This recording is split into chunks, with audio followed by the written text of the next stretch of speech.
TV조선 취재기자들이 전하는 뉴스의 중심, 보도본부 한나인, 저는 신효섭입니다. 오늘의 핫 키워드부터 알아보겠습니다. 네, 첫 번째 키워드는 한영 안보 동맹입니다. 윤석열 대통령이 순핵 영국 총리와 정상회담을 갖고 두 나라 관계를 역대 최고 수준으로 격상하는 다우닝가 합의에 서명했습니다. 이번 합의는 외교국방 2+2 장관급 회의 신설과 해양 공동 순찰 등 안보 협력에 집중됐습니다. 다음 키워드는 아예 통째로 파기입니다.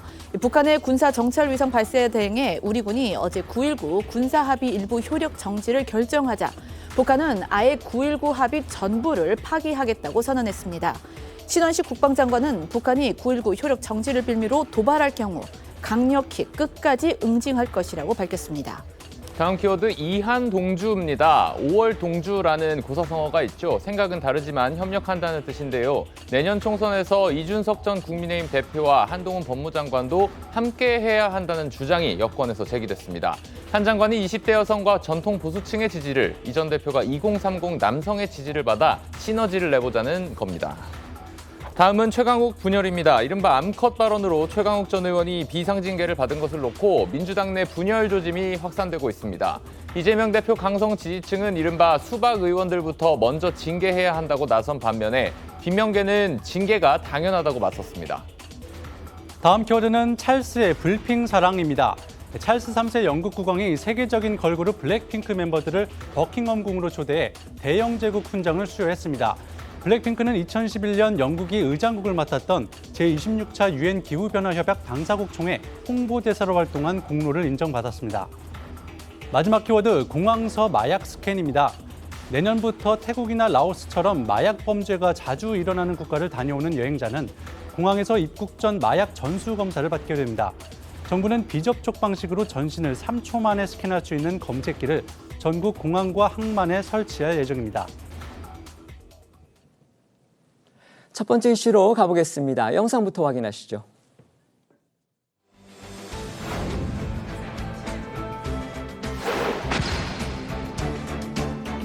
불명의 동지이기 때문에 우리가 못할 일이 없다. Your state visit underlies the deep partnership and friendship between our two countries, and the signing of the Downing Street Accords today strengthens that friendship.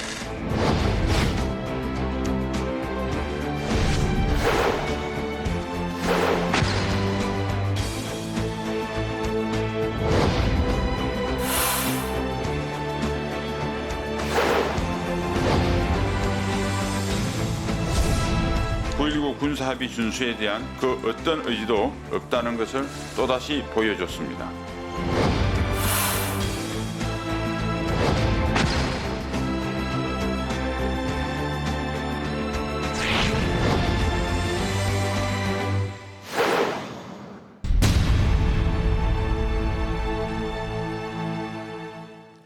영국을 국빈 방문 중인 윤석열 대통령, 어제는 리시 수넥 영국 총리와 정상회담을 갖고 이른바 다우닝가 합의를 채택했습니다. 네, 이 다우닝가 합의는요, 영국 총리 관저가 있는 그 거리인 다우닝가의 이름을 딴 것입니다. 이 영국 총리가 상징적이자 이 공식적으로 나섰다는 의미를 지닌 이 최고 수준의 협력 문서로 볼 수 있는데요. 영국이 이 다른 나라와의 합의 등에 다우닝가 이 명칭을 붙이는 것 자체가 굉장히 좀 이례적인데, 과거에는 이제 아일랜드와 정치적 분쟁을 해결할 때 이 다우닝가라는 명칭을 썼다고 합니다. 어쨌든 이 아시아 국가 중에는 한국이 처음으로 윤 대통령이 그것도 영국에 제안을 한 것으로 알려졌습니다. 윤 대통령과 이 순핵 영국 총리가 다우닝가 합의를 채택함에 따라서 이 한국과 영국 양국 관계는요, 역대 최고 수준인 글로벌 전략적 동반자 관계로 격상이 됐고, 국방과 방산 그리고 경제 등 이 분야별 협력도 강화가 됐습니다. 이 다우닝가 합의 내용을 좀 더 자세히 전해드리면요. 국방 안보 분야와 경제 분야, 지속 가능한 미래 분야 등 총 3개 분야에서 45개의 구체적 이행 계획이 담겼습니다. 또 특히 이번 협력은 안보 분야에 방점을 찍었다는 평가가 나오는데요. 외교 국방 2+2 장관급 회의를 신설하고 대북 제재의 이행 여부를 감시하기 위한 해양 공동 순찰도 추진하기로 했습니다. 또 전략적 사이버 파트너십 체결까지 별도로 서명하면서 북한의 재래식 무력 도발 대응에 이어 해킹 등 사이버 전까지 봉쇄할 기틀이 마련됐다는 게 대통령실의 설명입니다. 경제 분야에서는 한영 FTA 개선 협상을 개시하기로 한 것이 눈에 띕니다. 경제금융대화체를 설치하고 공급망 대화도 개최하기로 했는데요. 윤 대통령과 순핵 영국 총리의 정상회담 모습부터 영상으로 보시죠. Your state visit underlies the deep partnership and friendship between our two countries, and the signing of the Downing Street Accords today strengthens that friendship. 한국과 영국이 다우닝 스트리트 어코드를 우리가 이제 서명을 해야 되는데, 저는 양국이 그야말로 혈맹의 동지이기 때문에 경제 협력이라든지 또는 과학기술 협력에 있어서 우리가 못할 일이 없다라는 생각을 가지고 있습니다. 네, 또 이날 한영 정상회담에서는 최근 북한이 정찰위성 3차 발사를 감행한 데 대한 이 반응을 중심으로 해서 한반도 정세에 대한 논의도 테이블에 올랐습니다. 윤 대통령과 순핵 총리는 북한의 정찰위성 발사가 명백한 유엔 안보리 결의 위반이자 국제사회에 대한 도발임을 확인하고 국제사회와 함께 이를 규탄하고 공동 대처해 나가기로 했습니다. 이런 가운데서 북한은 어제 또다시 심야 도발을 감행했습니다. 그제 정찰위성 발사용이라고 주장하는 탄도미사일을 발사한 데 이어서 어젯밤에는 미상의 군사용 탄도미사일을 또다시 발사한 겁니다. 네, 이 합참에 따르면요, 북한은 어젯밤 11시 5분쯤에 이 평안남도 순안 일대에서 동해상으로 이 미상의 탄도미사일을 발사를 했습니다. 사실 그 전날 밤에도 정찰 위성을 발사한 데 이어서 연 이틀 심야에 기습 도발을 한 건데요. 다만 이제 합참은 이 북한의 어제 탄도미사일 발사는 실패한 것으로 추정된다고 밝혔고, 현재 이 한미 정보 당국이 추가 분석 중에 있다고 덧붙였습니다. 북한은 앞서 감행한 이 정찰 위성 발사에 대해서 우리 정부와 국제사회의 규탄 성명이 잇따르니까 여기에 대한 좀 반발 성격으로 탄도미사일 발사를 감행한 것으로 추정을 하고 있습니다. 또 북한은 우리 정부가 정찰위성 발사에 대응해 9.19 군사합의 일부 조항의 효력을 정지시킨 것에도 맞불을 놨습니다. 북한은 성명을 통해 우리 정부의 9.19 합의 일부 효력 정지 조치를 정치군사적 도발 행위라고 비판을 하고 9.19 합의에 구속되지 않을 것이라며 사실상의 파기를 선언했습니다. 그러면서 북한은 지상과 해상, 공중을 비롯한 모든 공간에서 군사적 긴장과 충돌을 방지하기 위해 취했던 군사적 조치들을 철회하겠다고 밝혔고요. 대한민국 정치 군사 깡패물이라는 이런 거친 표현까지 써가면서 향후에 충돌 사태가 발생할 경우 전적으로 대한민국이 책임지게 될 것이다, 이렇게 주장했습니다. 그동안 북한이 9.19 합의를 위반한 전례가 부지기수인데 정말 적반하장이 따로 없습니다. 북한은 앞서 쏘아올린 정찰위성이 성공작이다, 이것도 지금 과시하고 있는데요. 김정은 국무위원장도 한나라의 잠행을 깨고서 모습을 드러냈습니다. 네, 북한 관영 매체들은 어제 이 김정은 위원장이 북한 국가항공우주기술총국 평양종합관제를 방문해 그제 발사한 정찰위성 만리경 1호의 항공우주 촬영 상황을 점검했다고 보도했습니다. 정찰위성이 괌에 있는 앤더슨 공군기지 등 미군 시설을 촬영한 위성사진을 보내왔고, 김 위원장이 해당 사진들을 직접 살펴봤다고도 주장했습니다. 그러면서 김정은 위원장은 만리를 굽어보는 눈과 만리를 때리는 강력한 주먹을 다 함께 수중에 틀어주었다고 자평하기도 했는데요. 여기서 눈은 정찰 위성을, 주먹은 대륙간 탄도미사일을 의미하는 것으로 풀이됩니다. 또 북한 관영 매체들은 이 김정은 위원장이 정찰위성 발사 장면을 지켜보는 그 사진도 공개를 했습니다. 이 발사 현장에는 북한 측 기술자 100여 명과 함께 이 러시아 기술자로 보이는 서양인 기술자들의 그 모습도 포함돼서 이제 눈길을 끌었고요. 일각에서는 이 러시아가 기술자들을 북한에 파견해서 이 위성 발사체 외 이 정찰 위성 기술을 좀 이전을 했을 거라, 이런 이제 관측도 나왔습니다. 자, 그런가 하면요, 한 달 만에 모습을 드러낸 김정은 국무위원장의 머리가 또 눈길을 끌었습니다. 그 전과 달리 옆머리와 앞머리 등에 흰머리가 난 모습이었는데요. 이것을 두고 이제 그 일각에서는 주민 결속을 노리고 할아버지 김일성의 모습을 따라한 것이 아니냐라는 분석도 나왔습니다. 북한 관영매체 보도 영상으로 보시겠습니다. 정찰위성 만리경 1호를 궤도에 정확히 진입시켰습니다. 정찰위성 발사는 자위권 강화에 관한 조선민주주의인민공화국의 합법적 권리이며 적들의 위험천만한 군사적 준동으로 나라와 주변 지역에 조성된 안전 환경에 부합되게 공화국 무력의 전쟁 준비 태세를 확고히 제고하는 데 커다란 기여를 하게 될 것입니다.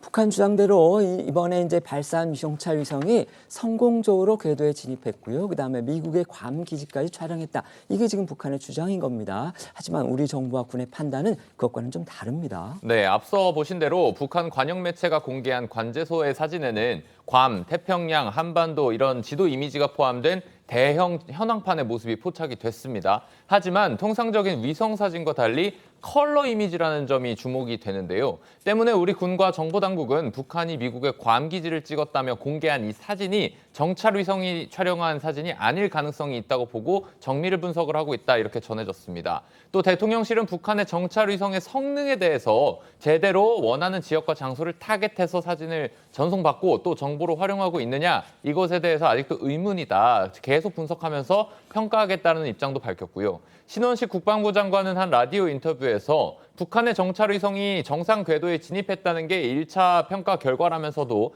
미국의 괌 기지를 찍어 수신했다는 북한의 주장에 대해서는 김정은 위원장이 기쁜 나머지 오바한 것 같다 이렇게 평가절하를 했는데요. 그렇게 평가한 이유는 무엇이었을지 신원식 장관 목소리도 들어보시죠.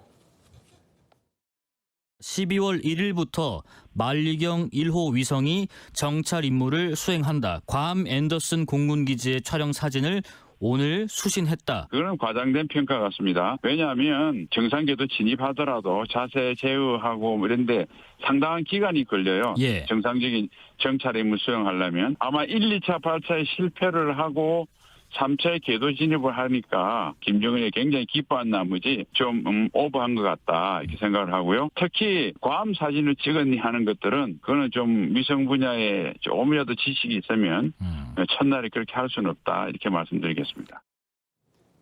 다만 신 장관은 북한의 정찰 위성에 대한 최종 평가를 위해서는 미국 측과의 정보 교환이 필요하다며 이르면 이번 주말쯤 북한 정찰위성 만리경 1호의 정상 작동 여부를 파악할 수 있을 것으로 전망했습니다.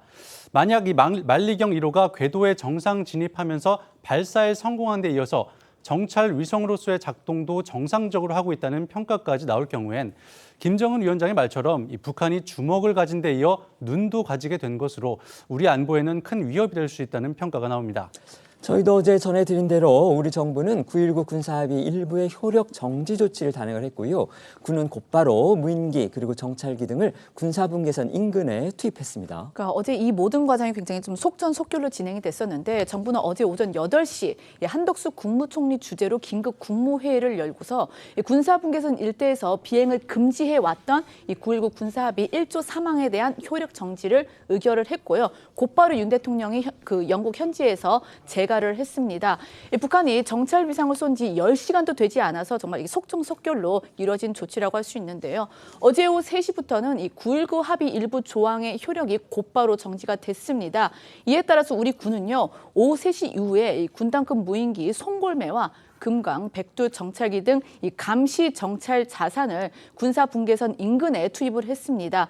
그리고 이 수도권 지역에 대한 위협으로 꼽히는 북한군 장사 정포의 움직임도 그것에 따라서 이제 감시할 수 있게 된 건데요. 국방부 목소리 들어보시겠습니다.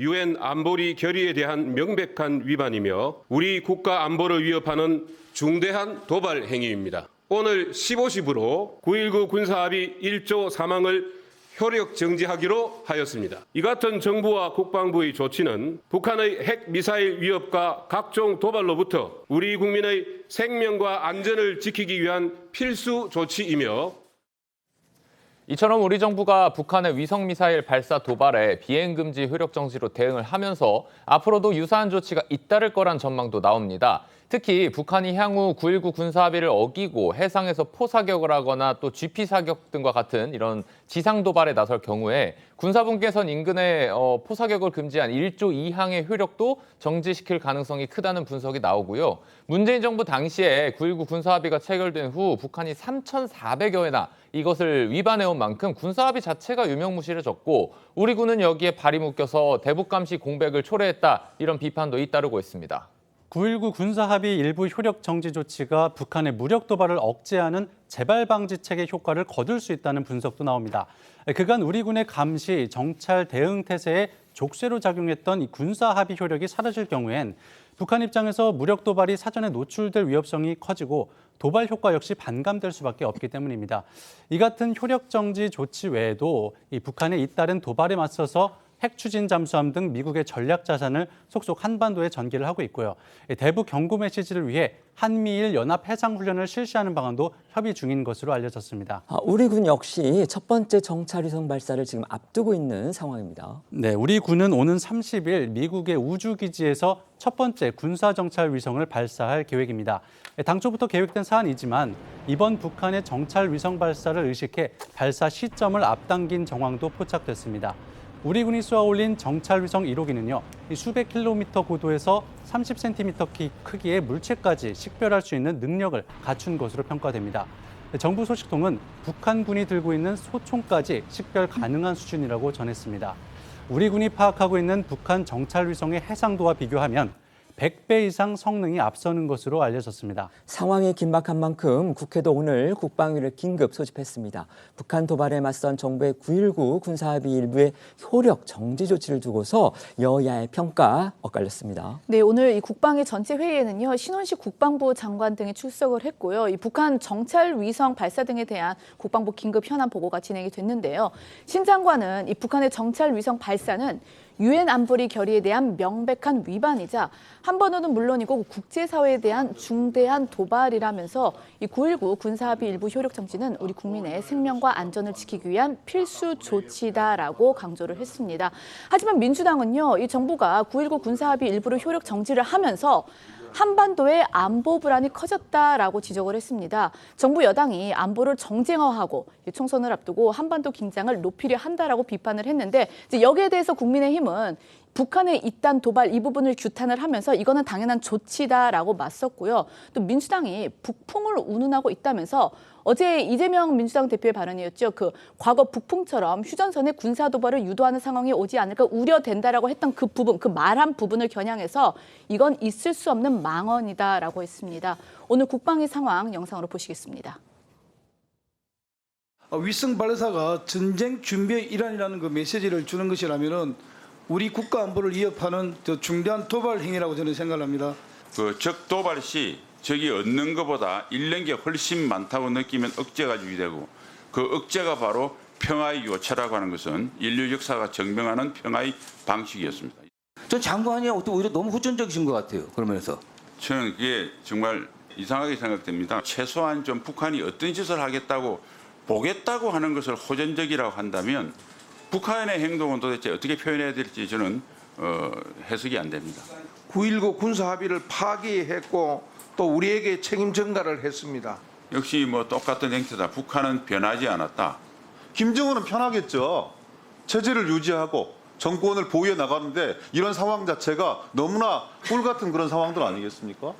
역으로 보면 적대적 공존 관계를 구축하고 있는 윤석열 정권 역시 대단히 꿀 빠는 상황일 수도 있겠다.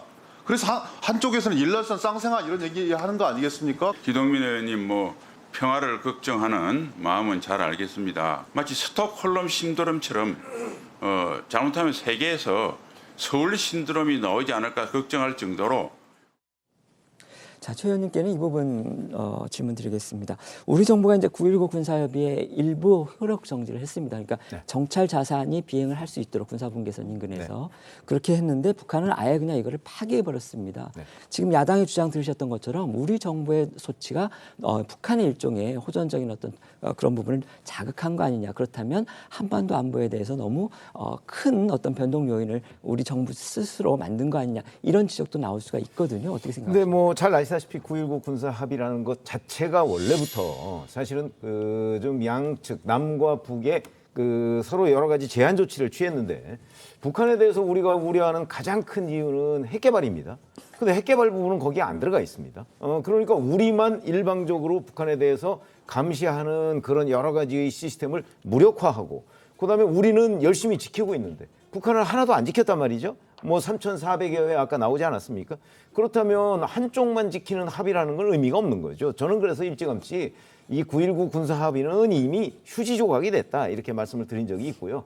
자, 이로 인해서 아마 북한은 의도적으로 긴장을 좀 높이려고 할 겁니다. 그래야 이제 남한 내에서 남남 갈등이라고 하는 게 번지지 않겠습니까? 그걸 노리겠지만 그런 부분을 우리 정부도 다 파악하고 있기 때문에 제가 보건대는 이제 결국 한미 공조를 통해서 북한의 여러 가지 오판 같은 걸 할 수 없도록 뭐 전략 자산을 조금 더 뭐 당분간만이라도 하여튼 뭐 전개를 한다든가 하는 것으로 북한의 저런 도발 의지를 저는 충분히 꺾을 수 있다. 그리고 어차피 9.19 군사 합의는 우리만 지켰기 때문에 뭐 북한이 저걸 깬다고 해서 달라질 건 없다 이렇게 봅니다. 네. 이재명 민주당 대표는 이번 이제 그 합의 파기, 일부 이제 혈육 정지 우리 정부, 그다음에 북한의 어떤 그런 부분 관련해 가지고 이거 혹시 부풍이 일어나는 거 아니냐 이 부분 걱정했습니다. 네. 자, 어떤 의도라고 보십니까? 사실 일각에서는 이 부분을 또 총선을 의식한 이야기 아니냐라는 얘기도 나오는데요. 저는 선거 뭐 이런 것과 직접적으로 연결된다라기보다는 일단 이번 9.19 그 합의의 일부 효력 정지된 부분이 사실 군사분계선 일대에서 비행금지 구역 설정했던 부분이 효력을 정지하는 거 아니었습니까? 사실 우리나라의 어떤 이런 전투력이나 군사력으로 볼 때 꼭 휴전선 인근에 뭐 드론을 띄운다든지 정찰 나선을 띄워야만 북한의 어떤 동향을 파악할 수 있는 건 또 아니거든요. 그런 전문가들의 시각에서 본다라고 한다면 이번에 그 일부 효력 정지가 과연 얼마나 실익이 있는가에 대해서는 또 많은 의견들이 있을 수 있습니다. 그렇다면 크게 실익도 없으면서 이렇게 강대강 조치를 하는 것, 이거 자체가 한반도의 안보 위기 불러올 수 있는 것이고요. 그리고 안보 위기가 좀 흔들리게 된다라고 한다면 당연히 이게 우리나라에 미칠 경제적인 영향이 악영향이 미친다는 것 당연한 논리일 것입니다. 그렇기 때문에 이런 부분이 야당에서 걱정하는 것 당연할 것이고, 그래서 맞물려서 이제 정치적인 이슈에서 북풍 이슈까지 함께 이야기가 나온 거 아닌가 생각이 듭니다. 네. 여야 정치권 얘기해 보겠습니다. 내년 총선 출마가 가시권에 접어든 한동훈 법무부 장관의 행보를 두고서 여야 모두 아주 촉각을 곤두세우는 그런 모습입니다. 네, 최근 정치권의 가장 큰 관심사는 아무래도 총선 역할론 제기되는 한동훈 장관의 등판 시기입니다. 지난주부터 이어진 대구와 대전 등 지방 방문으로 한 장관이 출마하느냐 마느냐 하는 것으로 이미 기정사실화된 상황이고요. 여당 내에서는 한 장관의 역할론 그리고 출마 방식 등에 대한 여러 의견들이 야당에선 한 장관을 향한 견제구가 잇따르고 있습니다. 이런 가운데 어제는 한 장관이 지방소멸 위기 관련 세미나 참석을 위해서 국회를 찾았는데요. 한 장관은 기자들을 만나서 야당의 견제구를 일일이 반박하며 다시 한번 이재명 대표를 직격해서 눈길을 끌었습니다. 영상 함께 보시죠. 여의도에서 일하는 300명만 쓰는 고유의 어떤 화법이나 문법이 있다면 그건 여의도 문법이라기보다는 여의도 사투리 아닌가요? 저는 나머지 5천만이 쓰는 언어를 쓰겠습니다. 한동훈 장관 같은 경우에 한동훈 사투리를 쓰잖아요. 장관이 한쪽 정치 세력을 강하게 대변한다. 맞지 않죠. 저는 어떤 한쪽 진영이라든가 그런 편을 드는 게 아니라 맞는 편을 드는 겁니다. 그런 말을 할 게 아니라 제가 말하는 말에 어떤 부분이 틀린지를 지적해 줘야 하는 거죠. 저는 문제를 지적하고 있는 것이잖아요. 어떤 공직자가 세금으로 공직생활 내내 세금 샴푸 사고 가족에게 법카 줘서 소고기랑 초밥 먹으면 저는 그건 탄핵 사유가 된다고 생각해요. 그 질문을 드렸잖아요. 거기다가 사투리 얘기하실 게 아니라 그 질문에 답을 하셔야지. 민주당이 국민의힘한테 장관님 너무 띄우는 거 아니냐, 훈비어천가 부른다라고 비판하고 있는데 이에 대해서 어떻게 생각하세요? 국민의힘이 저를 띄운다는 것에 대해서 공감하실 분들은 많지 않을 것 같아요. 다만 민주당이 저를 띄운다는 점에 대해서 많은 분들이 공감하실 것 같습니다. 한 장관 지난 대전 방문에 이어서 또 한 번 이재명 대표의 이른바 법카 유용호 이걸 걸어서 야당의 비판을 받아쳤습니다. 네, 조금 더 들으셨는데요. 이틀 전 대전에서 5천만에 쓰는 언어를 쓰겠다라고 한 이 한 장관의 발언이 사실상 출사표로 해석이 되면서 어제 야당에서는 이 한 장관을 겨냥한 비판이 쏟아졌습니다. 이에 대해 한 장관은 들으신 것처럼 이 재차 이 대표의 이 법카 유용 의혹 등을 거론하면서 반박에 나섰는데요. 또 국민의힘이 총선을 앞두고 한동훈 그러니까 훈비어천가를 부르고 있다라는 이 민주당의 주장에 대해서는 나를 띄우는 건 국민의힘이 아니라 오히려 민주당이다라고 반박을 했고요. 민주당이 자신에 대한 관심을 좀 끊어주면 좋을 것 같다라는 말도 덧붙였는데요. 한 장관은 이 말에 앞서서도 또 이재명 대표를 겨냥하기도 했습니다. 어제 한 장관의 발언 조금 더 들어보시겠습니다. 공직자는 불편한 질문 피하지 않아야 한다고 생각해요. 제가 어떤 질문이 들어올 때 국토 균형 발전이다라고 하고 도망가야 되겠습니까? 너무 남발하는 거 아니에요? 비판이 있는데 어떻게 보세요? 국토 균형 발전은 우리 시대의 정말 핵심적인 과제라고 할 수 있습니다. 저는 앞으로도 여러분들이 질문을 하시면 답을 할 겁니다. 그거를 민주당이 방해할 이유는 없을 것 같아요. 저한테 좀 관심을 끊어주시면 좋을 것 같아요. 네, 한동훈 장관은 또 민주당 내 86 운동권을 향한 비판 발언도 이어갔습니다. 민주당이 추진하는 검사 탄핵과 관련한 질문에 그런 류의 말을 하는 분들이 어떤 분들인지 보라면서 어제 검찰을 향한 비판을 쏟아낸 서영교 최고위원을 강하게 비판했습니다. 한 장관은 서 최고위원이 운동권 출신의 대표적인 정치인인데 보좌진을 친인척으로 채우고 보좌진 월급에서 후원금을 떼가고 지인과 자녀 형사사건 압력을 국회 파견 판사를 불러 전달한 분 아니냐면서 그런 분들이 마치 깨끗한 척하면서 국민을 호도하는 건 잘못이라고 꼬집었습니다. 네, 앞서 이 서영교 의원은요, 19대 국회 때 자신의 친딸을 인턴 비서로 그리고 친동생은 5급 비서관으로 이제 채용한 부분에 대해서 구설에 오른 적이 있었고요. 또 친오빠에게 자신의 후원의 회계 책임을 맡겨서 인건비를 지급한 일, 자신의 보좌관 월급 일부를 자신의 정치 후원금으로 받은 일까지 논란이 되면서 민주당 당무감사원의 만장일치로 중징계가 결정이 됐었습니다.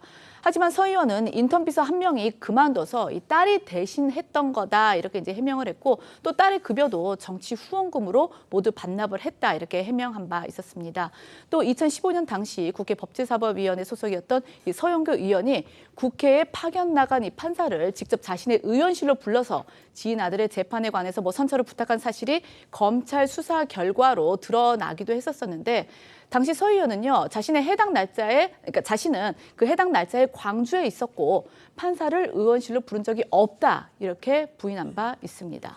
한 장관의 이런 공세를 감안해서 결국 한 장관이 총선에 출마할 경우에 이른바 86 운동권의 청산론을 내세우는 거 아니냐 이런 관측도 나옵니다. 네, 그렇습니다만 한 장관은 총선 출마 여부에 대해서 여전히 즉답을 피하고 있습니다. 어제도 윤 정부 스타 장관들의 출마설에 대해서 나는 스타 장관이 아니다라면서 법무부 장관으로서 최선을 다할 거라고 답을 했고 출마 시점과 관련해서도 더 이상 말씀드릴 게 없다며 말을 아꼈는데요.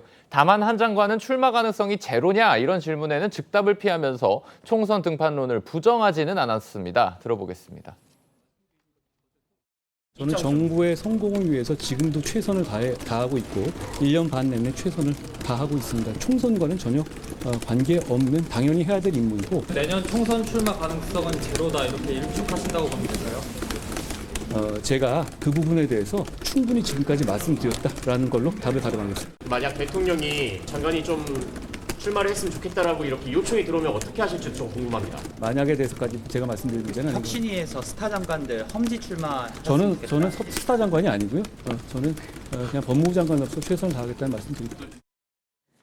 이 정치권에서는요, 한동훈 장관의 정치 입문 선언 시기에 대한 관심도 높아지고 있습니다. 총선과 맞물려서 연말에 단행할 이 개각과 또 대통령실 개편 윤곽이 점차 이제 드러나고 있는 상황에서 이 법무부 장관 교체 시점에 대해서는 연말이 아니라 원포인트 개각 가능성 이 부분도 제기가 되고 있습니다. 어떻게 보면 한 장관 카드를 좀 더 돋보이게 하기 위한 그런 의도도 있겠습니다만 다만 그 시기가 이제 개각 전이 될지 아니면은 그 후가 될지는 여전히 미지수라고 합니다. 네, 일단은 언론 보도들에 따르면요, 대통령실은 한 장관 후임 인선에 본격 착수를 했고요. 박성재 전 서울고검장이 유력한 후보로 거론이 되고 있는 것으로 전해졌습니다. 어제 이뉴한 혁신위원장은요, 한동훈 장관을 향해서 빨리 당으로 와서 도와달라라면서 공개적인 러브콜을 보내기도 했는데요. 오늘 오전 이 위원장의 이야기 들어보시겠습니다. 한동훈 장관님도 헌재 출마하셔야 된다고 보시는데요. 원희룡 장관이나 우리 한 장관님께서는 스스로 좋은 결단을 내려주시기 바랍니다. 이렇게 움직이는 자체가 저희 혁신한테는 큰 도움이 됩니다. 다른 분들도 그분을 보고 내려놓고 이렇게 고민하는 모습을 보이고 좀 이제 슬슬 움직이기 시작했으면 더욱더 좋을 일이 없겠습니다. 한동훈 장관님에 대해서도 개별적으로 좀 접촉을 하시고 그런 건 없습니다. 따로 이렇게 요청하실 계획은 혹시 있으신가요? 제가 이민정책위원이에요. 그래서 같이 일은 많이 해봐서 잘 친한 사이지만 최근에는 통화나 대화를 나누지는 않았습니다. 그러나 행동하시는 걸로 봐서는 좋은 일이 있지 않을까 이렇게 막연하게 기다리고 있습니다. 여권 내부에서는요, 이 탈당 후에 신당 창당을 추진 중인 이준석 전 대표하고 한동훈 장관이 힘을 합해야 한다. 지금 이런 주장도 나와서 주목이 됩니다. 네, 이준석 전 대표와 이 한동훈 장관이 국민의힘 소속으로 총선에 출마하면서 공동 선거대책위원장 같은 중임을 맡으면 이 총선 승리 가능성이 커지지 않겠냐는 주장입니다. 중앙일보에 따르면 하태경 의원은 한 장관과 이 전 대표가 손을 잡아야 경합 지역에서 승리할 수 있다는 것에 수도권 출마 예정자 다수가 공감하고 있다고 전했고요. 한 장관은 20대 여성과 전통 보수층의 지지가 강하고 이 전 대표는 2030 남성의 지지를 받기 때문에 힘을 합치면 시너지가 날 수 있다면서 한동훈, 이준석 이 연대가 필승 카드라고 했습니다. 오늘 오전 하태경 의원의 이야기 조금 더 들어보시죠. 국민들은 유승민, 이준석을 제대로 포용을 하는 모습을 보이면 훨씬 감동하고 당 지지율도 올라갈 겁니다. 슈퍼 빅텐트 말도 공허하게 들리는 이유가 내부 단합도 안 되는데 외부까지 하는 게 무슨 큰 의미가 있겠느냐. 저는 그래서 이뇨한 혁신위원장이 좀 당에 빨리 와라고 했는데 그 절박성을 한 장관이 좀 깨달아야 된다. 빨리 와서 당 변화에 도움을 주고 그래서 당정 수평적 관계를 만드는 진짜 구국 1등 공신이 됩니다. 윤석열 정부한테도 1등 공신이 되고. 어제 자신의 SNS를 통해 한동훈 장관의 총선 출마를 촉구한 오선 중진 서병수 의원도 이준석 한동훈 연대에 힘을 싣고 있습니다. 서 의원은 중앙일보를 통해 한 장관은 이재명 대표와 1년 넘게 싸우며 경쟁력을 증명했고 이준석 전 대표도 당에서 할 수 있는 일이 많다면서요. 어려운 상대와 싸우겠다는 분은 누구든지 다 불러와서 함께해야 한다고 말한 것으로 전해집니다. 이와 함께 50세인 한 장관 그리고 38세인 이 전 대표가 정치권의 세대 교체를 이끌 수 있다는 점, 또 이재명 대표를 겨냥한 두 사람의 공세가 효과적일 수 있다는 점 등도 연대론의 근거로 꼽힙니다. 이 대표를 겨냥한 두 사람의 지난 발언들도 잠시 듣고 오시죠. 바늘 도둑이 버릇을 못 고치면 소도둑이 된다고 했습니다. 이재명 후보, 아니 소고기를 구워 먹은 것도 아니고 집에 가서 구워 먹으려고 소고기 사가지고 갔으면은 그거 벌써 소고기 도둑 아닙니까, 여러분?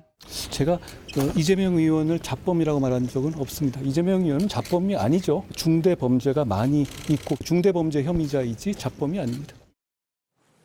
내년 총선에서의 도전 그리고 희생 의지를 밝힌 원희룡 국토부 장관도요. 이 한 연대설에 대해서 긍정적인 입장을 내비쳤습니다. 네, 앞서서 원희룡 장관은 내년 총선에 출마를 한다면 가장 어려운 지역에서 가장 센 상대와 붙겠다 이러면서 이제 험지 출마를 시사를 했었습니다. 그걸 이제 두고서 정치권에서는 이재명 대표의 지역군이 인천, 계양을 출마가 점치어지는 거 아니냐 이제 이렇게 해서 관심을 좀 끌고 있는데 이런 상황에서 원 장관도요.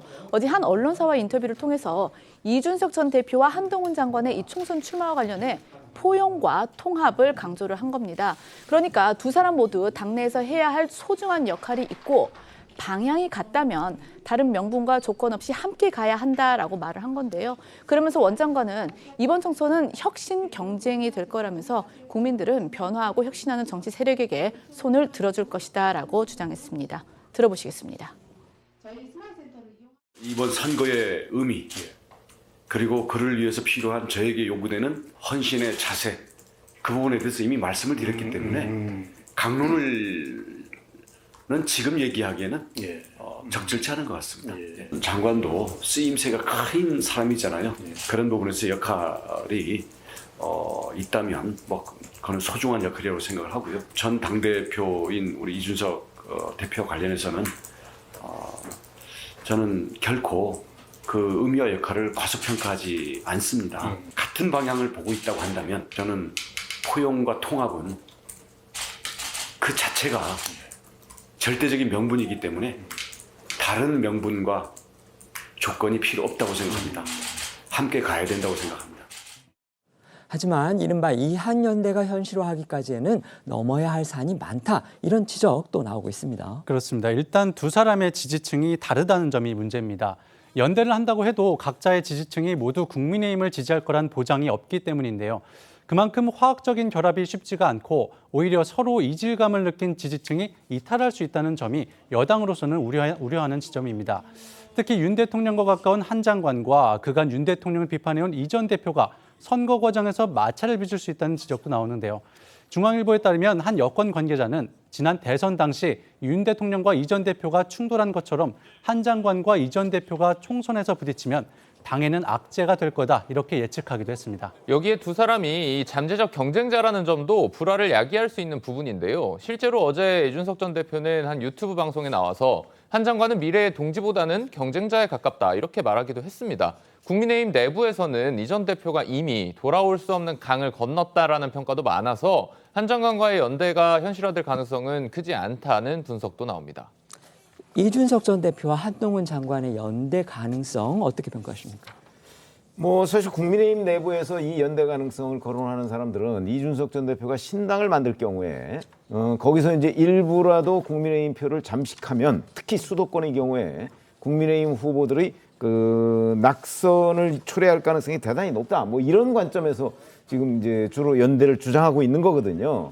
그런데 뭐 연대가 되면 좋겠죠. 뭐 이준석 전 대표가 신당을 이제 그렇게 되면 안 만든다는 얘기가 되는 것이고, 그러면 이제 거기서 별도의 후보를 내지 않을 것이기 때문에 국민의힘 표, 지지표를 이제 갈라가는 일도 없을 것이다. 그런데 문제는 대전제가 있어요. 지금까지 이준석 전 대표 최근 한 몇 달간 그 해온 여러 가지 정치적 발언들을 보면 이재명 대표를 겨냥한 적은 거의 한 번도 없고 오로지 윤석열 대통령을 겨냥한 공격만 남아 있거든요. 그러면 아까 그 국민의힘 내부에서 우려하듯이 한동훈 법무부 장관은 이재명 대표에 대한 여러 가지 뭐 비판, 공격 나중에 이제 입당을 했을 경우에 이제 거기에 몰두하고 있는데 이준석 전 대표는 윤석열 대통령 공격하고 있으면 그러면 그 두 사람이 무슨 시너지 효과가 있겠어요. 그렇기 때문에 이 두 사람의 연대가 있으려면 대전제가 이준석 전 대표의 어떤 코페르니쿠스적 전환이 없으면 불가능한 일이다. 이렇게 생각합니다. 네, 말씀해 주십시오. 사실 아무리 정치가 생물이라고 하더라도 좀 생각할 수 있는 가능성 면에서 그 이한 연대는 사실상 거의 불가능하지 않나라는 생각에 저도 동의를 합니다.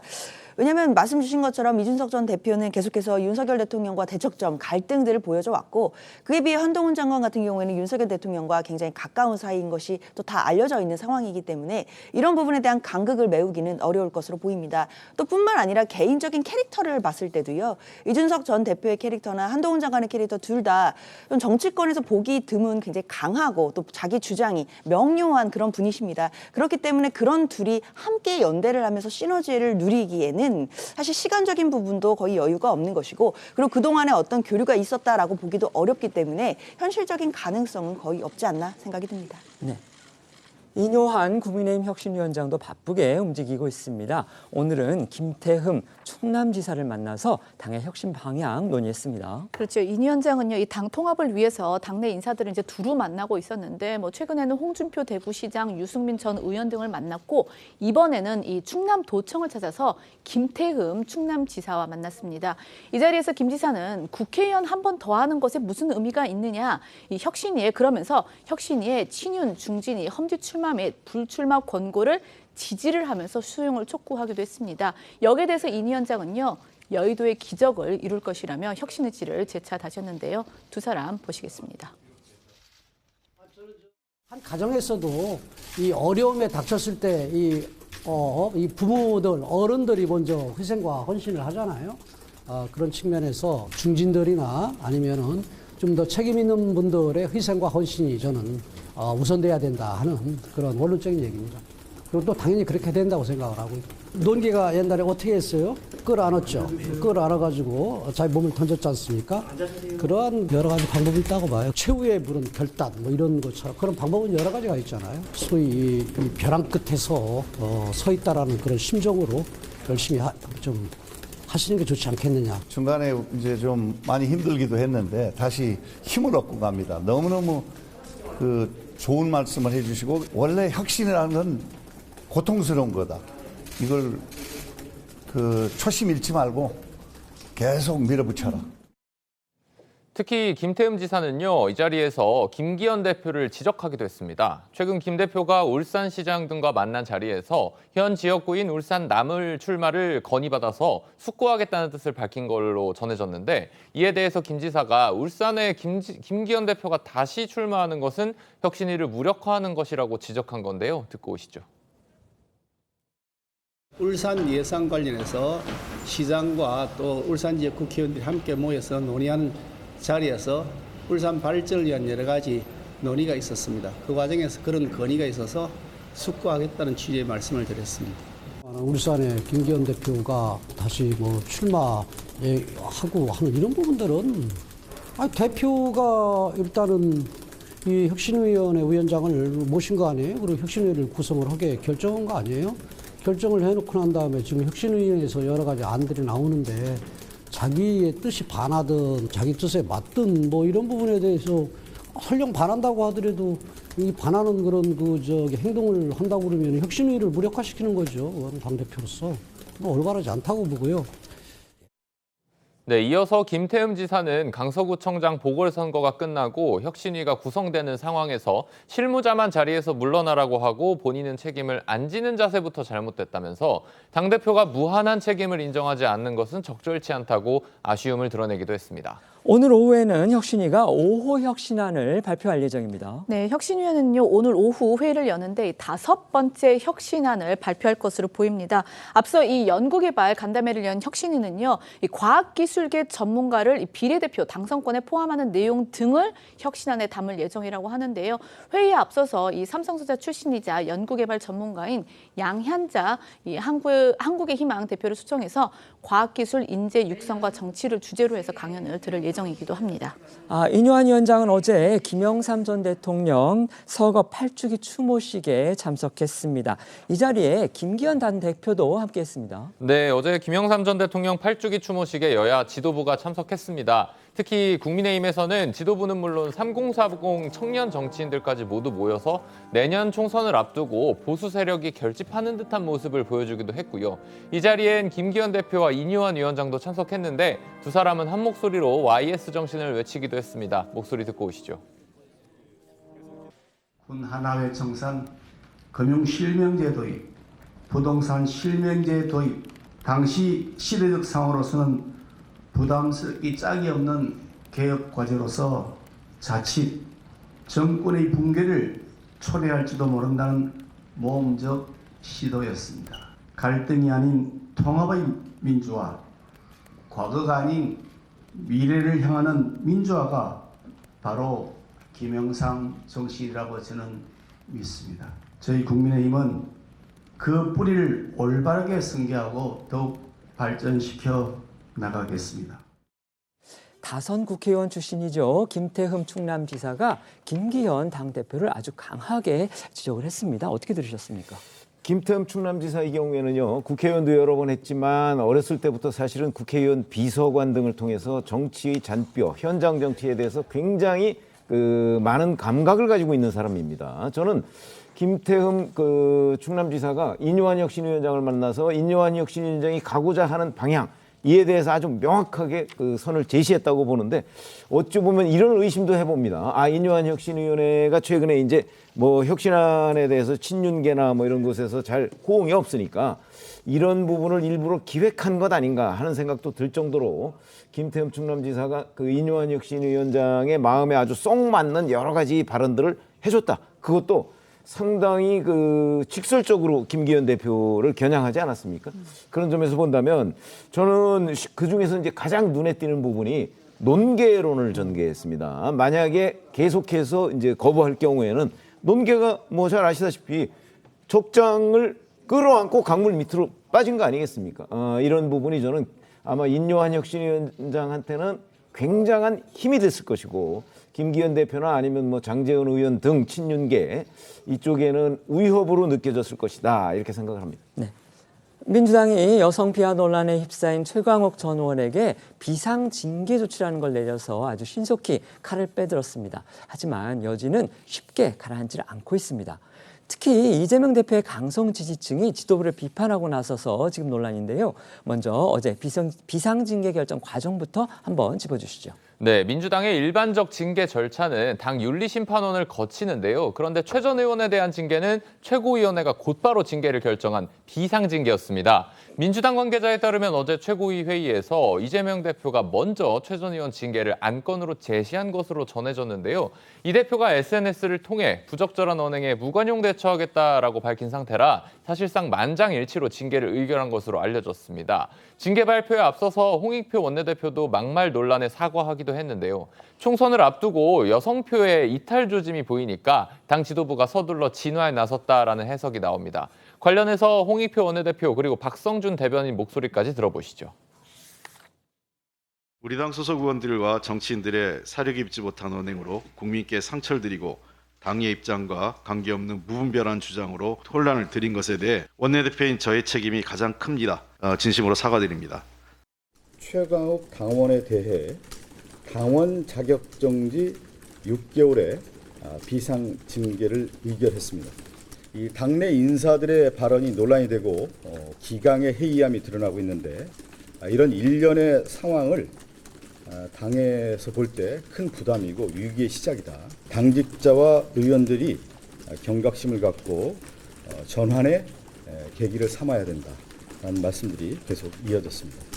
만장일치로 징계가 의결이 됐나요? 여러 이제 토론과 내부 논의는 있었는데 마지막 결론을 내릴 때는 그렇다고 봐야 되겠습니다. 그런데요, 징계 내용 그리고 수위를 두고서는 이거 별로 실효성은 없다. 지금 이런 비판도 나오고 있죠. 그러니까 원래는 그 총선을 앞둔 상황에서 이 당원자격 6개월 정지 징계는 출마 후보자들한테는 공천을 받을 수 없는 중징계가 맞습니다. 하지만 최 전 의원의 경우는 다르죠. 이미 그 피선거권을 박탈됐기 때문인데 이 조국 전 장관 아들에게 인턴 확인서를 허위로 써준 혐의로 징역 8개월에 집행유예 2년을 선고받고 의원직을 잃었고요. 또 내년 총선에도 출마할 수 없는 상태이기 때문입니다.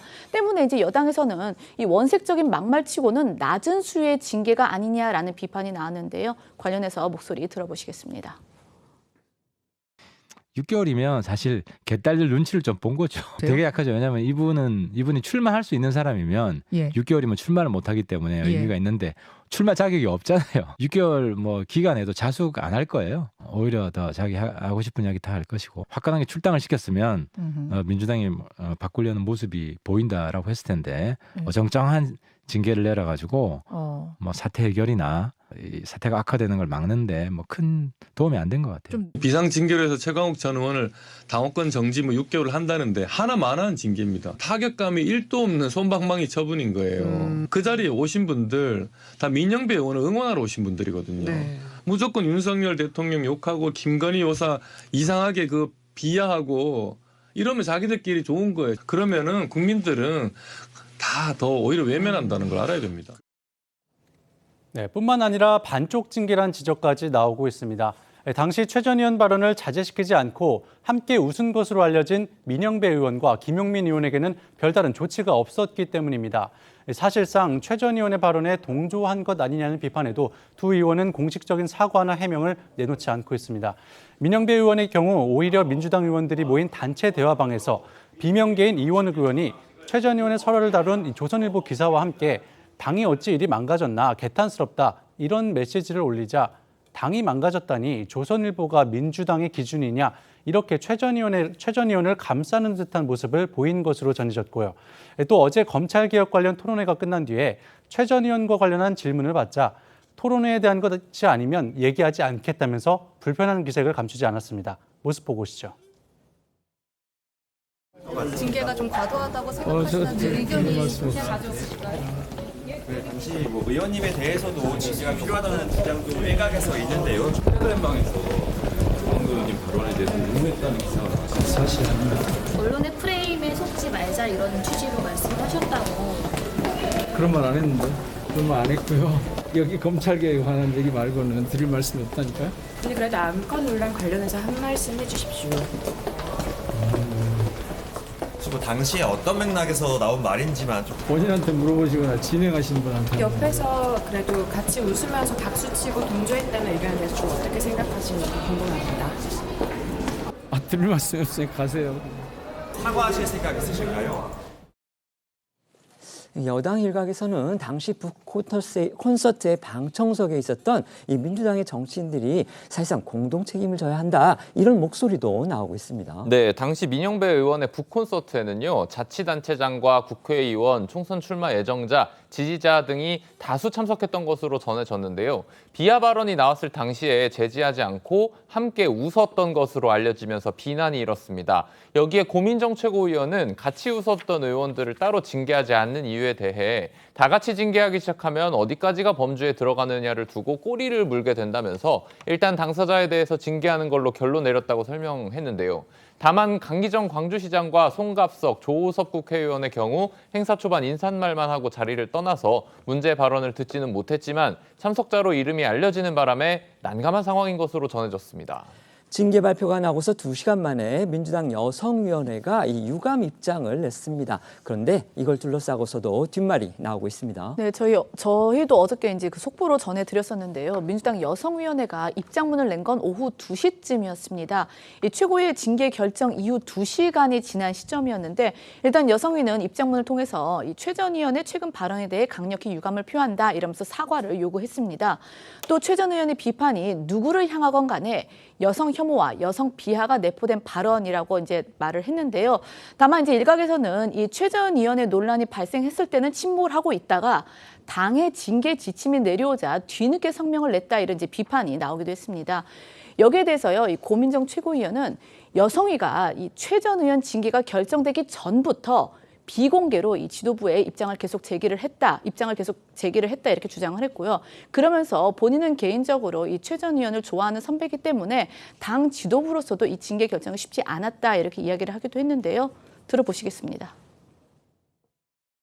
개인적으로는 워낙 제가 좋아하는 선배고 청와대에서 같이 일하기도 했던 사이라서 결정하는 게 정말 괴롭긴 했지만 그래도 국민들 앞에서 온정주의로부터 벗어나겠다고 약속한 바가 있었기 때문에 어렵지만 그렇게 결정을 했습니다. 첫날 당일날부터도 여성위원회 측에서도 계속해서 이제 지도부한테 요구를 했고 제가 만약에 그냥 일반 의원이었더라면 입장을 내는 게 맞을 텐데 저는 결정하는 위치에 있지 않습니까? 재정치하자고 입장 하나 내서 그거는 저는 별로 올바른 방향은 아닌 것 같아서 어쨌든요, 민주당의 여성위원회까지 나서서 지금 사과를 요구하고 있는데 정작 이 당사자인 최 전 의원 입을 다물고 있습니다. 네, 최 전 의원은 앞서 SNS에 조선일보 칼럼을 링크하면서 이건 민주주의야 멍청아라는 글을 올린 뒤에 침묵을 이어가고 있습니다. 그런데 MBC 보도를 보면요, 최 전 의원은 그제 기자와 나눈 통화에서 김건희 여사가 원래 약속에 맞지 않는 행동을 계속 보이지 않냐라고 지적을 했고 그러면서 난데없이 암컷이 왕인 것처럼 설치는 수준 낮은 동물의 왕국이라고 풍자한 것이라고 밝힌 것으로 전해졌는데요. 또 여성을 비하하고자 한 말이 아니니 맥락을 보고 판단하면 좋겠다면서 사과할 뜻이 없음을 시사한 것으로 알려졌습니다. 논란이 된 최 전 의원의 여성 비하 발언들을 다시 들어보시죠. 동물농장에도 보면 그렇게 암컷들이 나와서 설치고 이러는 거는 잘 없습니다. 한 마리도 부담스러운데 암놈까지 데리고 들어가는 바람에 그저 암컷 보호에만 열중인 것입니다. 최 전 의원은 어제 참석하기로 했던 검찰개혁 관련 토론에도 불참한 채 연락 두절인 상태인 것으로 전해졌습니다. 최 전 의원의 태도에 비춰보면 공식 사과할 확률은 크지 않다는 분석이 나옵니다. 관련해서 최 전 의원의 근황을 전한 황운하 의원 목소리도 들어보시죠. 토론회와 무관한 자신의 발언 내용이 오히려 주된 취재 내용이나 기사 내용이 될 것을 몹시 우려를 해서 참석 여부를 심사숙고하겠다라고 이렇게 했었습니다. 그래서 심사숙고를 하겠다고 한 이후에 저와도 연락을 안 했습니다. 아침에 다시 한번 전화 통화를 시도해 보니까 휴대폰이 꺼져 있었습니다. 징계를 받은 최강욱 전 의원이 말씀드린 것처럼 침묵을 계속 이어가는 사이에 오히려 이 일부 강성 지지층들이 나서서 반발을 하는 그런 분위기예요. 네, 민주당 당원 커뮤니티를 보니까요, 최 전 의원의 발언을 감싸면서 징계에 반발하는 일부 강성 지지층들의 반응들을 볼 수가 있었습니다. 직설적인 욕을 한 것도 아닌데 당원 정지 6개월이 너무 과하다는 겁니다.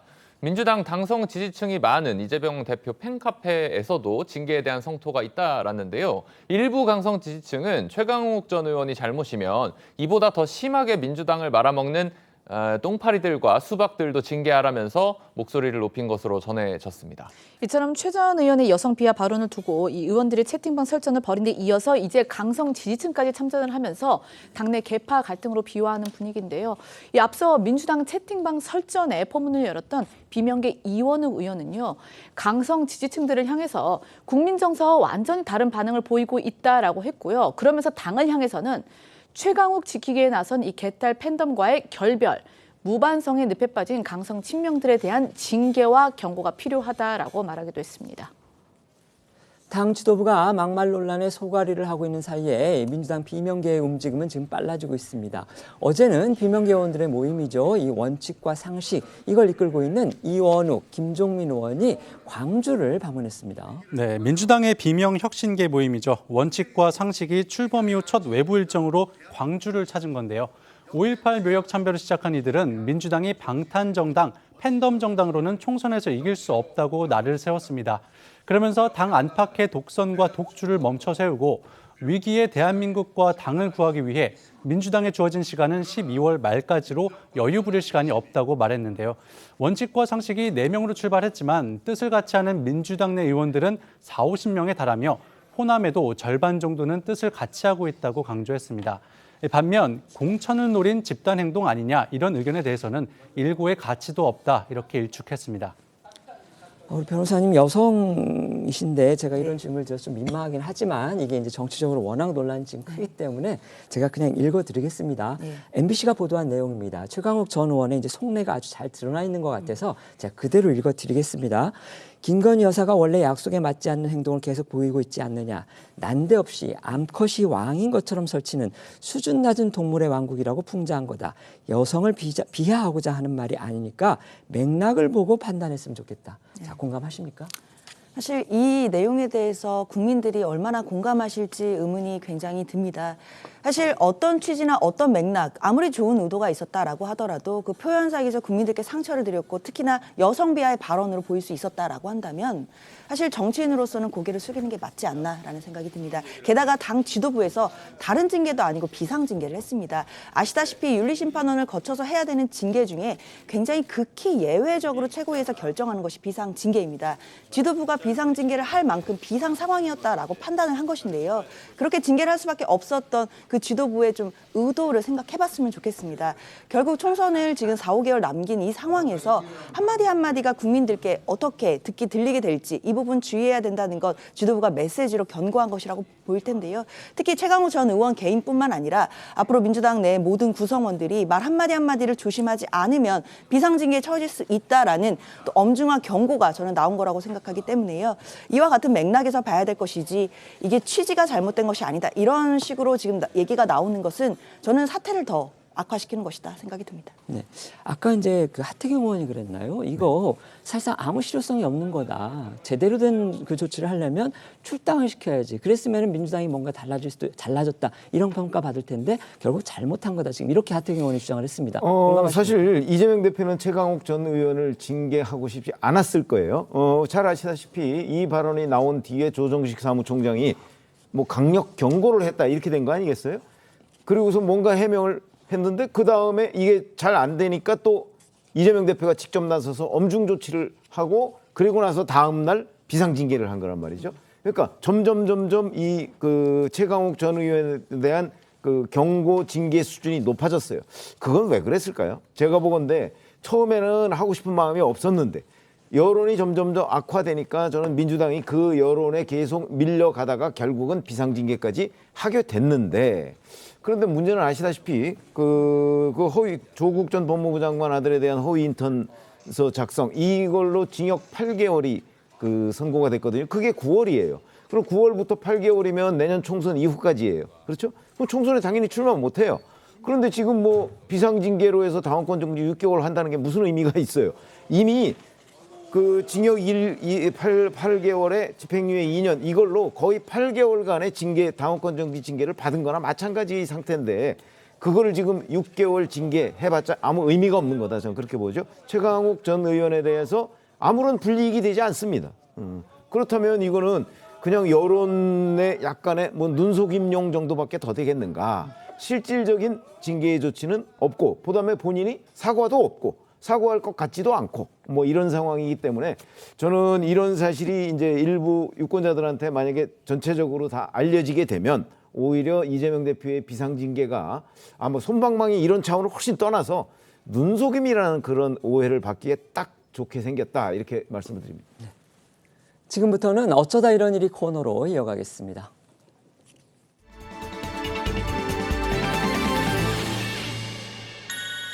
첫 번째는 영국 훈장받은 불핑입니다. 걸그룹 블랙핑크가 찰스 3세 영국 국왕으로부터 대영 제국 훈장을 받았습니다. 네, 현지 시간으로 어제 영국 버킹엄 궁에서 열린 문화예술인 격려 행사에서요, 이 찰스 3세 영국 국왕이 블랙핑크에게 대영 제국 훈장을 수여했습니다. 이 대영 제국 훈장은요, 영국 사회에 의미 있는 기여를 하거나 정치, 경제, 문화예술 또는 과학이나 스포츠 등 분야에서 뛰어난 성과를 거둔 인물에게 수여하는 훈장입니다. 누가 받았냐면 이 영국의 전설적 밴드인 비틀스, 그리고 가수 아델 등이 받은 적은 있는데요. K-팝 가수가 받은 건 이번 블랙핑크가 최초라서 눈길을 끌었습니다. 블랙핑크가 왜 대영 제국 훈장을 받았는지 그 이유도 상당히 뜻깊습니다. 블랙핑크의 경우에는 재작년에 영국이 의장국이었던 제26차 유엔 기후변화협약 당사국 총회 홍보대사로 활동한 바가 있습니다. 기후변화 대응 필요성에 대한 전 세계 시민의 인식을 높인 공로를 인정받은 겁니다. 찰스 3세는 수여식에서 블랙핑크 멤버들과 일일이 악수하며 대화를 나눴는데요. 블랙핑크의 실제 공연도 보고 싶다고 말한 것으로도 전해졌습니다. 또 블랙핑크는 훈장을 수여받기 전날 찰스 3세가 윤 대통령을 위해 마련한 국빈 만찬에도 초청돼 자리를 빛냈는데요. 찰스 3세 국왕은 만찬장에서 따로 흩어져 앉은 블랙핑크 멤버들의 이름을 하나씩 호명하기도 해서 눈길을 끌었습니다. 영상으로 잠시 보고 오시죠. I applaud Jenny, Jisoo, Lisa and Rosé, better known collectively as Blackpink, for their role in bringing the message of environmental sustainability to a global audience as ambassadors for the UK's presidency of COP26 and later as advocates for the UN Sustainable Development Goals. 네, 영국을 국빈 방문 중인 윤 대통령 부부도 블랙핑크를 격려했는데요. 국익 제고에 큰 역할을 하고 있는 블랙핑크가 앞으로도 이런 좋은 활동을 이어나가길 바란다고 이렇게 말했다고 대통령실이 전했습니다. 한편 블랙핑크의 멤버인 리사도 오늘 자신의 SNS를 통해 만찬 참석 소감을 올렸는데요. 버킹엄 궁전에서 열린 특별한 한국 국빈 만찬에 함께하게 돼 정말 영광이었다고 밝혔습니다. 네, 그런가 하면 국빈 만찬 때 이 영국 버킹엄궁 밖에서는 왕실 군악대가 블랙핑크의 뚜두뚜두와 이 싸이의 강남 스타일을 메들리로 연주해서 눈길을 끌기도 했습니다. 또 왕실은 SNS에 이 군악대가 이 블랙핑크의 뚜두뚜두를 연주하는 영상을 올리면서 수요일엔 우린 블랙핑크를 연주해라는 코멘트를 달아서 또 이 부분도 화제가 되기도 했습니다. 그러니까 이를 두고 이제 현지 언론은요, 유명 영화인 그 퀸카로 살아남는 법, 여기에 나온 대사죠. 수요일엔 우린 핑크를 입어라는 그 대사에서 좀 빗대서 따온 것이라고 설명을 했습니다. 그런가 하면 찰스 3세가 전 세계적으로 히트를 쳤던 싸이의 강남 스타일을 직접 언급한 농담도에서 화제가 되기도 했습니다. 찰스 3세는 윤 대통령 내외와 블랙핑크 등 내빈 170여 명이 참석한 가운데 연설을 통해 한국의 문화적 역량을 높이 평가했는데요. 1992년 11월 노태우 정권 때 방한했던 자신의 경험을 언급하면서 안타깝게도 그 옛날 서울에 갔을 때는 강남 스타일이라 할 만한 것도 제대로 배우지 못했던 것 같다고 얘기를 해서 내빈 사이에서 웃음을 자아냈다고 합니다. 영상으로 직접 보시죠. Sadly, when I was in Seoul all those years ago, I'm not sure I developed much of what might be called the Gangnam style.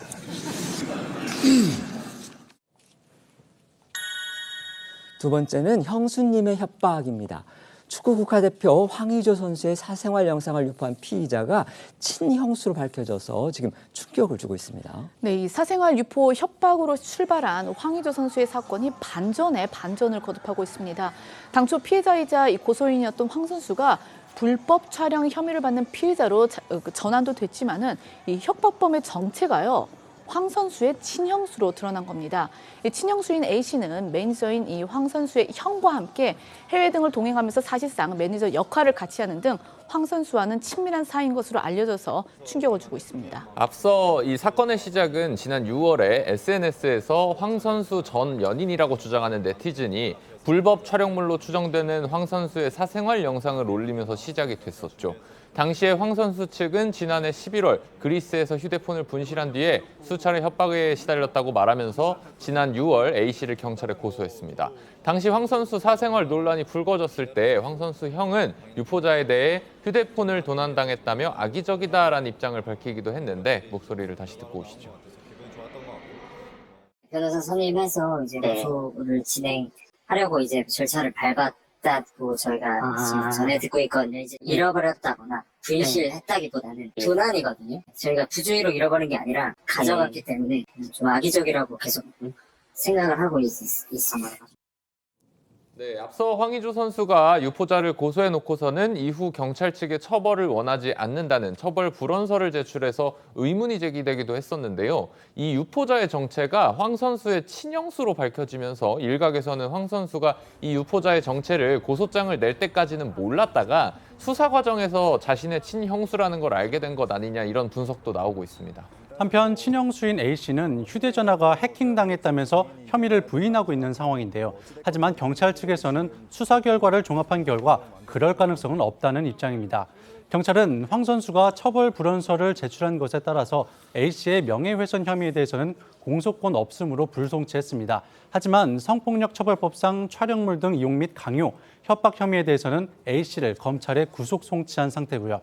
검찰은 황의조 선수의 사생활을 유포하고 협박한 친형수 A씨 사건에 대해 서울중앙지검 여성아동범죄조사 1부에 배당하고 수사를 본격화할 예정입니다. 또 경찰은 이 황 선수의 친형에 대해서도 참고인 조사를 2차례 진행한 것으로 확인이 됐는데요. 이 A씨가 이 같은 범행을 저지르게 된 동기와 이를 미리 알고 있었는지 등에 대해서 조사했을 것으로 보입니다. 자, 그런가 하면 이 황 선수를 협박을 한 사람이 친형수 외에 또 다른 제3의 인물이 있는 걸로 알려지면서 또다시 이렇게 놀라움을 줬는데요. B 씨는 남성입니다. 지난 6월 SNS에서 자신을 황 선수의 전 연인 최모 씨라고 하면서 이 사생활 영상을 유포할 것처럼 협박을 하며 모방 범죄를 벌인 혐의를 받고 있습니다. 하지만 이후에 별다른 추가 영상 등을 올리지 않은 것으로 확인이 됐고 경찰은 이 협박범도 지난 8월 검거를 해서 수사 중인 것으로 전해졌습니다. 황 선수 사건의 또 다른 쟁점 중에 하나는요, 이 유포된 영상의 불법 촬영 여부입니다. 이건 그러니까 황 선수가 직접 관련된 그런 부분입니다. 그런데 이를 두고서 지금 황 선수와 전 연인과의 사이에 진실 공방이 벌어지고 있습니다. 그렇습니다. 황의조 선수 측에서는 불법 촬영 혐의에 대해 부인하고 있는데요. 해당 촬영물은 이 연인 사이였던 여성과 같이 봤다면서 당사자 상호 인식하에 촬영과 삭제를 반복하면 이걸 소위 말하는 몰카로 볼지는 의문이다 이렇게 반박을 했습니다. 또 황 선수 측은 공식적인 대응을 자제해온 거에 대해서 상대 여성의 신원 노출을 막기 위함이었다고 설명하기도 했는데요. 이어서 계속 의혹이 제기되면 상대 여성과 같이 출석해 대질 조사를 받는 것도 고려할 것이라고 덧붙였습니다. 하지만 이것을 두고 일각에서는 황 선수 측이 상대 여성의 신분을 유추할 수 있는 정보를 노출한 것에 대해 2차 가해가 아니냐면서 우려의 목소리를 내기도 하고 또 협박 아닌 협박을 한 셈이라면서 비난이 이어지고 있습니다. 2차 가해 논란이 커지자 피해자 측에서도 오늘 기자회견을 열었는데요. 이 황 선수의 불법 촬영을 입증할 증거 자료라면서 이 피해자와 황 선수가 나눈 통화 내용 그리고 메시지를 공개하면서 전면 반박에 나섰습니다. 이 피해자 측이 공개한 통화 내용에 따르면 피해자는 영상 유포를 알게 된 이후에 분명히 싫다고 했는데 영상이 왜 아직도 있느냐, 불법 행동을 한 걸 인정해야 한다라고 말하자 황 선수가 영상 유포를 막으려고 한다, 이런 일이 생길 줄 몰랐다라는 취지로 답을 했다고 합니다. 관련해서 영상 보시겠습니다. 지금 피해자한테 막 얼버무리면서 변명을 하고 있죠. 피해자가 너 되게 나쁜 거라고, 나쁜 거고 너가 그럼 어찌됐든 불법 촬영 행동을 한 건 너도 인정을 해야 한다고, 그냥 여기서 네가 잘 마무리를 해주면 너에 대해서 뭔가 법적인 조치를 취할 생각은 없거든?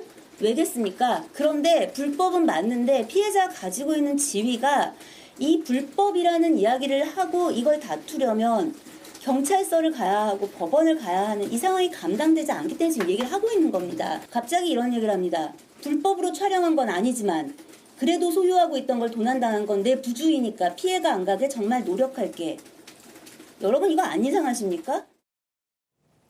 네, 피해자 측 변호사는 피해자는 촬영에 동의한 바가 없고 촬영 사실을 안 직후에 영상 삭제를 요구했지만 불법 촬영이 반복됐다며 황 선수를 불법 촬영 혐의로 조속히 송치해달라고 요구했고요. 또 황 선수 측이 입장문에 피해자 신원이 특정되는 표현을 넣는 것은 명백한 2차 가해라고 비판했습니다. 자, 이 같은 피해자 측 입장에 대해서 황 선수 측의 반박이 나오면 저희가 다시 전해드리도록 그렇게 하겠습니다. 세 번째는요, 공항서 마약 스캔입니다. 내년부터 태국을 비롯해서 이 마약 범죄가 많이 일어나는 지역에 여행을 다녀오는 국민 모두가 마약 스캔을 받게 됩니다. 네, 정부가 어제 마약류 관리 종합대책을 발표했는데요. 내년부터 태국을 포함해서 라오스, 말레이시아 등 이 마약 범죄가 자주 일어나는 국가에서 입국하는 여행자에 대해 전수검사를 실시한다고 합니다. 전수검사 시점도 입국 심사 이후에서 이전으로 앞당겨서 그러니까 이 항공편에서 내리는 즉시 기내 수화물과 신병 검사를 실시할 계획이라고 합니다. 흔히 마약 혐의를 받고 있는 사람들에게 이제 소변 검사라든지 또 모발 등의 이제 그걸 채취해서 검사를 진행을 합니다. 그런데 이제 마약 스캔이다 이 얘기 솔직히 좀 저희한테는 낯섭니다. 정확히 어떤 검사입니까? 그러니까 이게 이제 마약 전수 검사라고 하니까 말씀하신 것처럼 마약 혐의가 있는 사람들이 받는 뭐 소변이나 모발 검사 이거 아닌가 오해하시는 분들도 있는데 그건 아닙니다. 마약 스캔이라는 것은요. 옷 속에 숨긴 이 소량의 마약까지 검출할 수 있는 그런 스캔 장비로 검사를 한다라는 건데 우리 왜 흔히 이제 입국할 때 수화물 검사를 하는 그런 장치와 비슷하다고 보시면 될 것 같습니다. 밀리미터파 신변 그 검색기라고 하는데 이거는 이제 개인 동의 없이도 3초 만에 신속히 전신을 검사를 할 수 있다라고 하고요. 현재는 그 인천공항에 한 3대 정도 배치가 돼 있는데 이걸 이제 더 추가적으로 배치를 하고 다른 공항에도 확대해서 가능하면 전국 공항과 항만에 배치할 계획이라고 합니다. 이 관련해서 관세청 관계자 목소리 들어보시겠습니다. 사람 모양을 한 그림, 그 화장실 그 이미지처럼 그림이 딱 있고요. 그 물건, 그 몸 안에, 뭐 옷 속에 뭔가가 있으면 그 부위에 이제 빨간색으로 동그랗게 표시가 됩니다. 그 최근에 뭐 여행자 쪽에 마약 밀수 굉장히 많이 늘고 있고, 짐에 뭐 캐리어나 이런 데 숨겨놓은 경우도 물론 있지만, 그 뭐 허벅지라든지 아니면 복부나 이런 데 둘둘 이제 감아서 오는 경우가 상당히 많거든요. 그런 경우는 충분히 그 밀리미터파 신변 검색기로 탐지가 가능하죠. 저희는 1분 뒤에 다시 돌아오겠습니다. 오늘 준비한 소식은 여기까지입니다. 저희는 내일 오후 1시에 더 핫한 소식으로 찾아뵙겠습니다. 시청해 주셔서 고맙습니다.